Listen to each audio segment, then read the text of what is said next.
Hello everyone. In today's lesson, we're going to talk about basic input and output. We will review a few things we've talked about before because it's important that you know these things. So let's get started by opening Visual Studio. If you remember correctly, we start by opening Visual Studio. I suggested that you pin it to a taskbar or to your desktop. Mine is pinned on my taskbar, so I'm going to click it and open it up. All right, so now we are at the point where we're going to create a new project. We do this when we haven't started the project before. If you want to continue working on a project, then you could open the project. But in our case, we have not worked on lesson 2 before, so we're going to click on that. I want an empty project. You could do a console app because it comes with the Hello World program in it, but I like a nice clean slate when I start working on a program, so I'm going to use empty project. I'm going to name this lesson 2. And notice it's going to name the solution the same. I am saving mine in this location, but you can change that location by browsing to your thumb drive or wherever you want to save it. Click Create. Whoops, looks like I've already called something lesson 2. So I'll just call it lesson 2A. All right, so remember, we have this blank spot here, and we need our text editor. So I'm going to go over to Source Files. I right-click, click Add, New Item. We are creating a C++ file. I'm going to name this Lesson 2A. I'm going to add it. And now we have our text editor where we can actually start coding. So I'm going to start out with comments, as you should as well. I'm going to put my name here, but you should put your name because you are writing your program.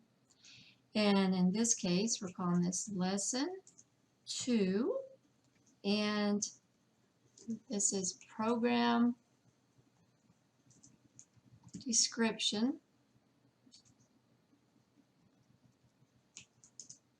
basic, input, and output. You should be typing along with me. This is your lab type activity.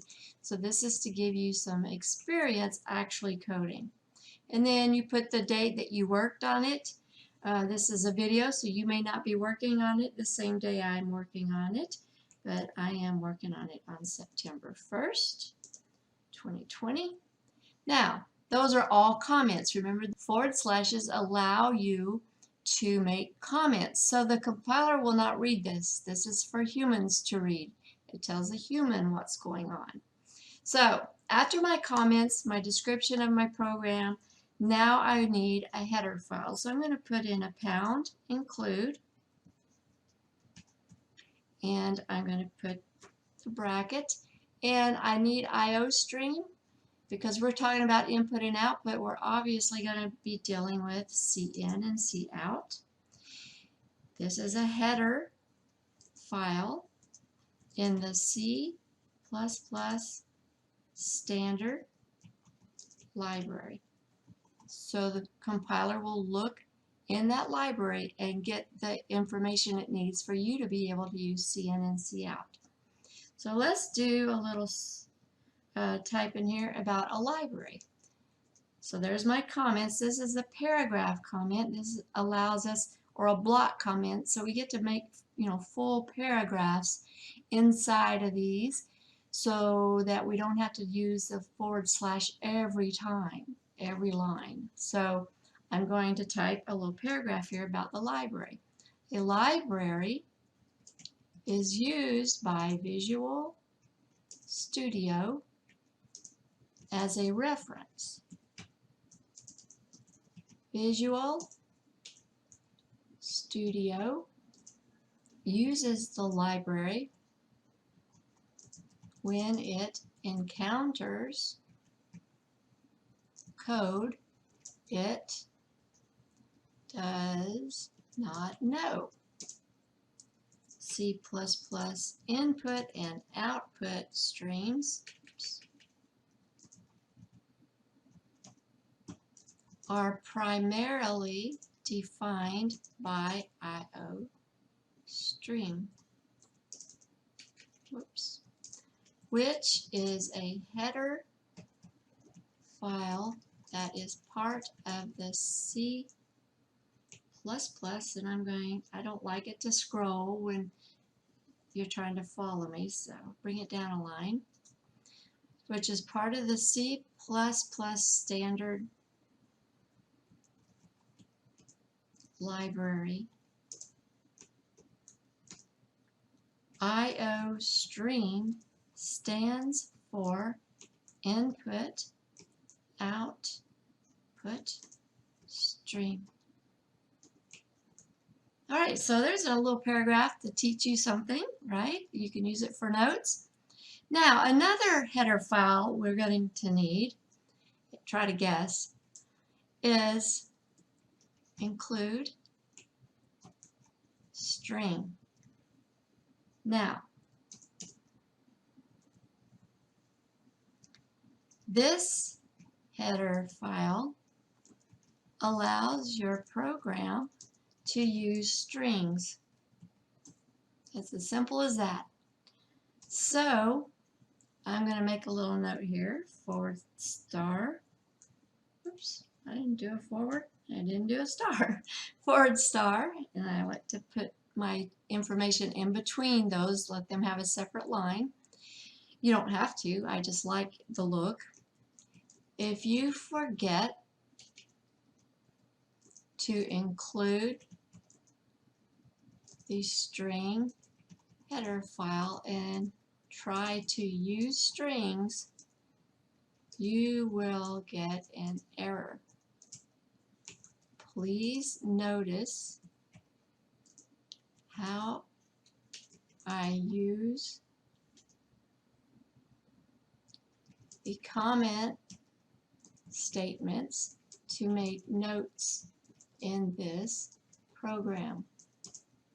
You will use comments to explain your program when you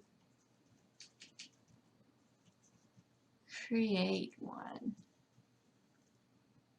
All right, so there's our notes for that. Now I'm going to do another statement using namespace std.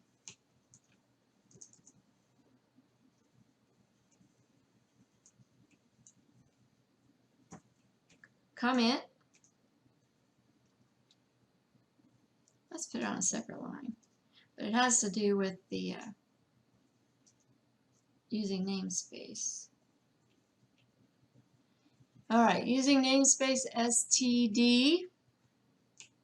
This is the namespace called std where cin and cout are located in the header file. Using this allows us to skip the practice of placing std : in front of every cin and cout statement. All right, so that should help you. I'm going to bring that in paragraph there. All right, now what's next?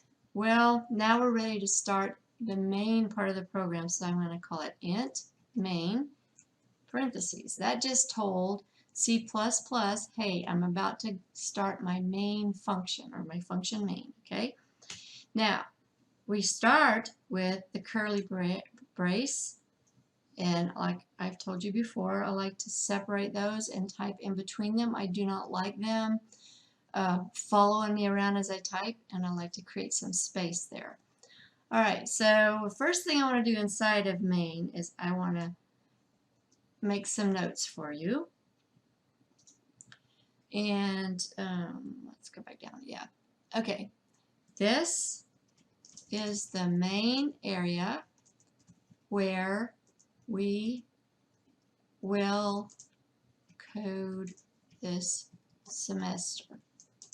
This is called function main. It starts with the int main